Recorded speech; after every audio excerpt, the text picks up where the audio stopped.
देखिए इसमें जो मिसिंग बॉक्स है ना, इस बॉक्स में क्या संख्या आएगी? पहले तो ये देखिए, समांतर श्रेणी क्या है? ये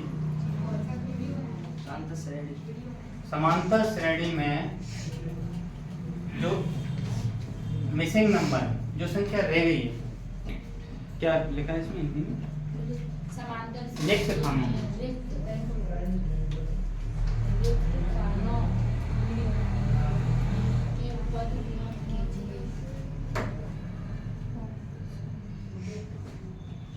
क्या लिखा है? रिक्त खानों के पद ज्ञात कीजिए। मिसिंग टर्म्स अपन को फाइंड करना है। इसमें मिसिंग टर्म क्या होगा? ठीक है, ठीक है। देखो तो इसमें मिसिंग टर्म कैसे होता है? पहले देखिए एपी क्या होता है।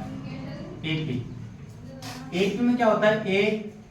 ए प्लस डी, ए प्लस 2d, ए प्लस 3d, ए प्लस 4d, इस प्रकार से अपनी बढ़ती जाती है।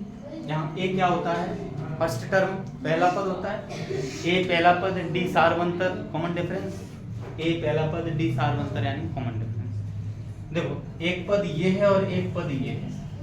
ये पद मुझे प्राप्त करना है, तो ये कैसे निकलेगा? इसको और इसको तो जोड़ दो, इसको और इसको क्या कर दो? जोड़ दो और 2 का डिवाइड कर दो, क्योंकि ये इसका मध्य पद होता है। जैसे मेरे पास थोड़ा मैं बताऊं, 2 4 6 8 10, इस प्रकार से मेरे पास एक एपी है, समांतर श्रेणी है। ये समांतर श्रेणी एपी मेरे पास इस प्रकार से है। मेरे पास ये पहला पद हो गया ए, ये दूसरा पद हो गया, ये तीसरा हो गया। मुझे बीच का पद चाहिए। बीच में क्या होगा? माध्य होगा। इसको बोलते हैं हम समांतर माध्य। क्या कहते हैं? समांतर माध्य। अगर मैं समांतर श्रेणी का समांतर माध्य निकालूंगा, समांतर माध्य ये होता है, ठीक है। समांतर माध्य में जब भी निकालूंगा तो ये दोनों होते हैं ना, जो दोनों पद, इन दोनों पदों का तो योग कर दो। 2 + 6 में 2 का भाग दे दो, 6 और 2 8, 4। ये क्या गया अपने पास? कैसे मिला अपन को? ये 4 दोनों को जोड़ करके 2 का भाग। इसी प्रकार में अगर इन दोनों को जोड़ के 2 का भाग दे दूं तो मुझे ये मिल जाएगा। देखो a प्लस 2d बटे 2। ए और ए कितने होंगे? 2a 2 बटे 2।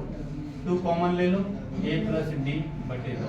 2 से 2 कैंसिल, a प्लस ये मिलेगा आपको। यानी इस श्रेणी में अगर मुझे ये पद निकालना है तो दोनों का योग करके मैं 2 का भाग दे दूंगा, बीच का पद आ जाएगा अपने आप। किसी को कोई समस्या?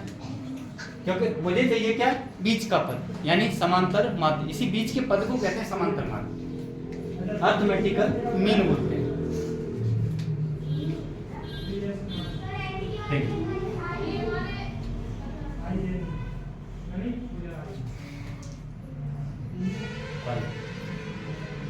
जैसे मैं सॉल्व करूंगा तो क्या करूंगा? प्रथम पद a बराबर क्या है? 2 फर्स्ट टर्म, पहला पद मिल गया। और क्या दिया? ये तीसरा पद, थर्ड टर्म, A3 बोलते हैं। 26 क्या बोलते हैं इसको? A3 26।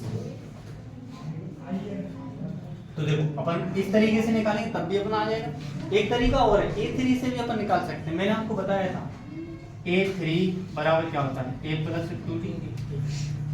A3 का मान क्या होता है? A प्लस 2d, क्योंकि हमारे पास फॉर्मूला तो ये होता है ना, an बराबर a plus n minus 1 into D, या n की जगह 3 रख दो तो a plus 3 minus 1 into D, तो A3 बराबर आ गया a प्लस 2। ठीक तो है, ठीक है। अब देखिए तीसरा पद मेरे पास ये हुए, मैं क्या करूंगा? A3 के लिए फॉर्मूला रख दूंगा a प्लस 2d बराबर 26। a का मान कहाँ है? ये रख दो, 2 प्लस 2d बराबर 26, 2 बटे में चला जाएगा। 2d बराबर 26 माइनस 2, 2 घटाएंगे प्लस वाला इधर जाकर माइनस का हो जाएगा, तो 2d बराबर 26 में से 2 गया तो 24, t बराबर 24 बटे 2, तो d का मान आ गया 12। d का मान कितना आ गया? 12। सही तो है? 14। अरे d का मान आया है अभी तो 12।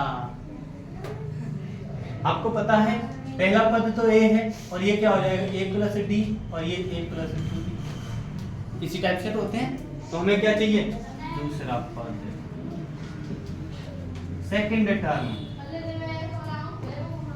सेकंड टर्म जब भी निकालूंगा तो a2 बराबर क्या आएगा a प्लस डी, तो a2 बराबर a का मान क्या है 2, d का मान 12, तो a2 का मान आ गया, यानी मिसिंग टर्म कितना हो जाएगा।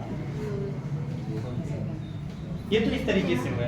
अगर तुम डायरेक्ट उसी से निकालेंगे समांतर माध्य वाले से तो 26 को और 2 को जोड़ दो कितने हो गए 28, 28 को 2 का डिवाइड कर दो डायरेक्ट 14 आंसर आ जाएगा। अब तो भी इसी तरीके से कर सकते हैं। देखिए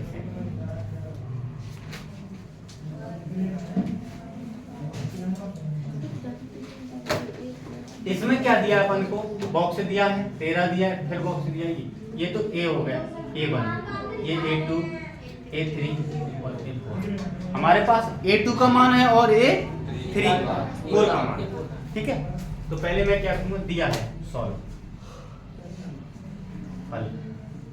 जैसे ही मैं हल करूंगा तो प्रथम पद तो दिया ही नहीं, द्वितीय पद दिया है दूसरा पद a2 बराबर दिया है 13 सेकंड टर्म, ठीक है। और क्या दिया अपन को तो मैं इसको पहले उसमें चेंज कर लूं, इसको क्या लिखेंगे a प्लस डी बराबर 13 समीकरण नंबर 1, ठीक है। और हमको क्या दिया है चौथा पद और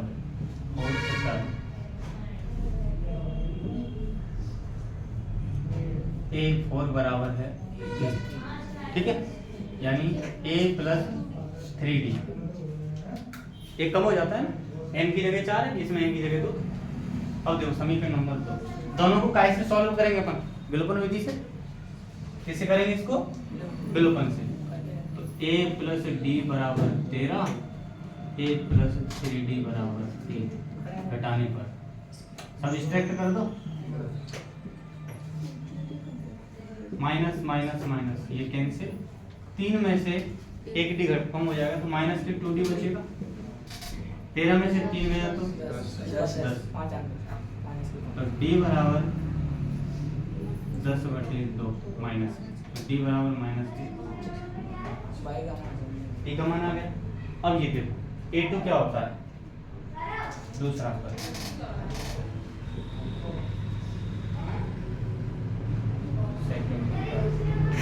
दिया है, पहला पद पूछा a का मान अभी निकला नहीं है अपने पास, d निकला है तो d का मान रख दो पहले। d का मान समीकरण 1 में रखेंगे। Put the value of d in equation first. तो पहला समीकरण कहाँ ये ना a प्लस डी बराबर 13, a d का मान -5 13, a बराबर 5 इधर आ जाए तो प्लस का हो जाएगा 13 + 5, a का मान कितना है 18, यानी a कितना हो जाएगा 18। और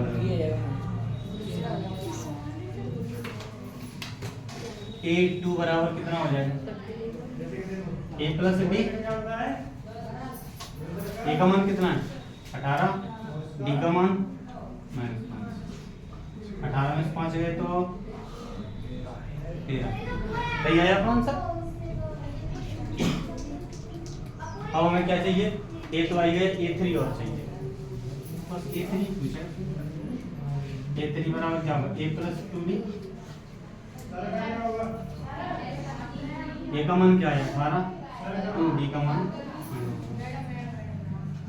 5 दूनी 10, a3 बराबर आ गया यानी कितना आएगा ये आंसर ये होगा। बिल्कुल इसी तरीके से अपन को क्या करना है ये बात, ठीक है।